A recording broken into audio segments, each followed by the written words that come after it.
Chapitre 5. La loi de la transmission de pensée. Il a envoyé sa parole et les a guéris, et les a retirés de leurs fosses. Psaume. Il a transmis la conscience de la santé qui a éveillé des vibrations correspondantes chez celui pour qui ont été prononcées ces paroles. Il s'est mentalement représenté la personne dans un état de santé, et il l'a imaginé lui confirmer ce qu'il a décrété pour elle. Rien n'est impossible pour Dieu, votre conscience d'être. Pour la réussite de votre prière, vous devez déterminer clairement ce pourquoi vous priez. Vous devez savoir ce que vous voulez avant de le demander. Vous devez savoir ce que vous voulez avant de pouvoir ressentir que vous l'avez déjà. La prière est le sentiment que votre désir est déjà réalisé. Pour la réussite de votre prière, vous devez déterminer clairement ce pourquoi vous priez. Vous devez savoir ce que vous voulez avant de le demander. Vous devez savoir ce que vous voulez avant de pouvoir ressentir que vous l'avez déjà. La prière est le sentiment que votre désir est déjà réalisé. La raison pour laquelle vous priez importe peu, tout comme l'endroit où vous priez, ou même pour qui vous priez. Vous n'avez rien d'autre à faire que vous convaincre de la réalité accomplie du désir pour lequel vous priez. Vous n'avez rien d'autre à faire que vous convaincre de la réalité accomplie du désir pour lequel vous priez. Lorsque vous avez terminé votre prière, vous n'avez plus à chercher quoi que ce soit, car vous l'avez déjà si vous avez prié correctement. C'est-à-dire, si vous vous êtes convaincu de la réalité de l'état recherché. Et, par la loi de la réversibilité, vos suppositions subconscientes doivent se transposer dans le monde visible.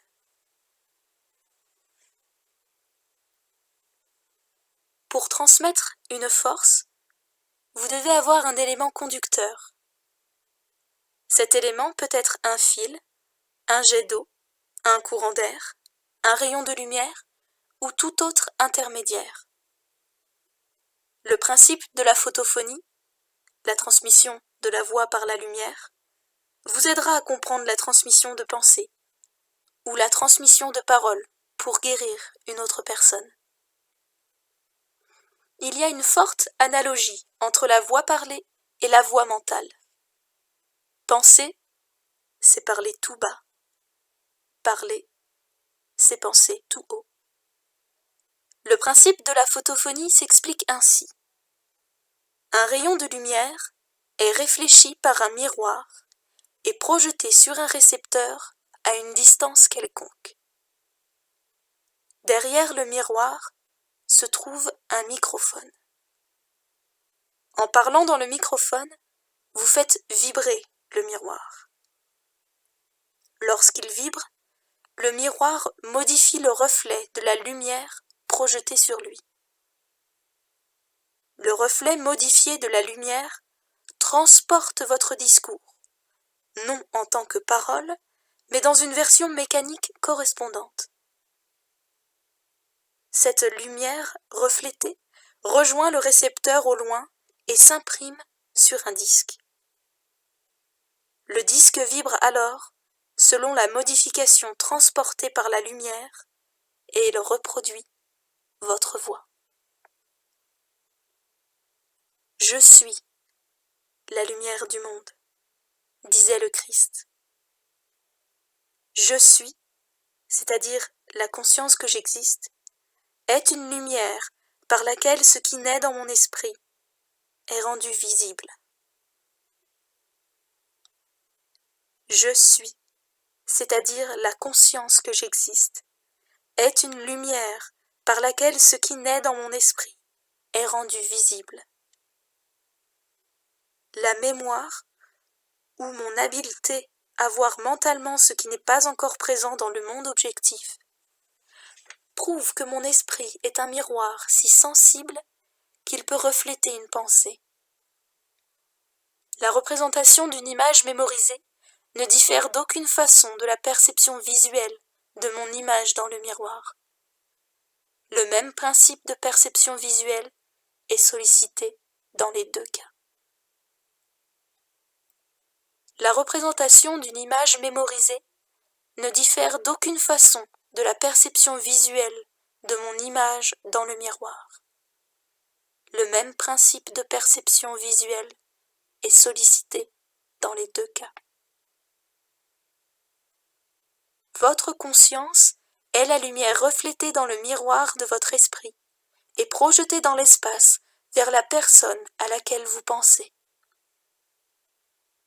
En parlant mentalement à cette image subjective dans votre esprit, vous amenez le miroir de votre esprit à vibrer. La vibration modifie la lumière de la conscience qui est reflétée. La lumière modifiée rejoint à son tour la personne vers qui elle était dirigée et s'affiche sur le miroir de son esprit et le fait vibrer lui aussi selon la modification créée. Ainsi, le processus reproduit en elle ce qui était au départ affirmé par vous. Vos croyances, vos attitudes ancrées dans votre esprit modifient constamment votre conscience en étant reflétée sur le miroir de votre esprit. Votre conscience, transformée par vos croyances, s'actualise elle-même et crée les conditions qui vous entourent. Vos croyances, vos attitudes ancrées dans votre esprit modifient constamment votre conscience en étant reflétée sur le miroir de votre esprit. Votre conscience, transformée par vos croyances, s'actualise elle-même et crée les conditions qui vous entourent. Pour changer ces conditions, vous devez d'abord changer les perceptions que vous en avez. Pour changer un homme, vous devez modifier la perception que vous en avez. Vous devez croire qu'il est l'homme que vous voulez qu'il soit et lui parler mentalement comme s'il était déjà transformé. Tout homme est suffisamment réceptif pour reproduire les croyances que vous entretenez sur lui. Par conséquent, si votre affirmation n'est pas reproduite dans le monde visible de cet homme, la cause ne doit pas être cherchée en lui, mais bien en vous. Dès que vous croyez en la véracité de ce que vous affirmez, les résultats suivent. Tout le monde peut être transformé. Toute pensée peut être transmise, et toute pensée peut devenir une réalité dans le monde visible. Les paroles subjectives, vos suppositions subconscientes, créent ce qu'elles affirment. Ma parole ne reviendra pas à moi sans effet, mais fera ce qui est mon plaisir, et accomplira ce pourquoi je l'ai envoyée. Ésaïe. Vos paroles sont dotées de l'intelligence allant de pair avec la mission qui leur est confiée. Elles persisteront jusqu'à ce que l'objet de leur existence soit réalisé, jusqu'à ce qu'elles fassent naître des vibrations correspondant à leur nature chez celui vers qui elles sont dirigées. Et dès que l'objet de leur nature est réalisé, elles cessent d'exister. Vos paroles sont dotées de l'intelligence allant de pair avec la mission qui leur est confiée. Elles persisteront jusqu'à ce que l'objet de leur existence soit réalisé, jusqu'à ce qu'elles fassent naître des vibrations correspondant à leur nature chez celui vers qui elles sont dirigées. Et dès que l'objet de leur nature est réalisé, elles cessent d'exister. La parole dite subjectivement dans une sereine confiance éveillera toujours l'état correspondant à sa nature. Mais dès que sa tâche est accomplie, elle cesse d'être, permettant à la personne de demeurer dans l'état de conscience affirmé ou de retourner à l'ancien état. La parole dite subjectivement dans une sereine confiance, éveillera toujours l'état correspondant à sa nature. Mais dès que sa tâche est accomplie, elle cesse d'être, permettant à la personne de demeurer dans l'état de conscience affirmé ou de retourner à l'ancien état. Peu importe ce qui retient votre attention, c'est ce qui mène votre vie. Si vous portez votre attention sur un état précédent, vous retournez à cet état et vous en retrouvez les conditions. Peu importe ce qui retient votre attention, c'est ce qui mène votre vie. Si vous portez votre attention sur un état précédent, vous retournez à cet état et vous en retrouvez les conditions. Ne retournez pas dans le passé. Ne donnez plus d'attention aux choses d'avant. Rien ne peut être ajouté chez l'homme, car toute la création existe d'une manière parfaite en lui. Le royaume des cieux est en vous. L'homme ne peut rien recevoir, sauf ce qui lui vient des cieux. Les cieux, le paradis, ce n'est pas autre chose que votre conscience. Pas même un coup de soleil provient de l'extérieur. Les rayons à l'extérieur ne font qu'éveiller les rayons à l'intérieur.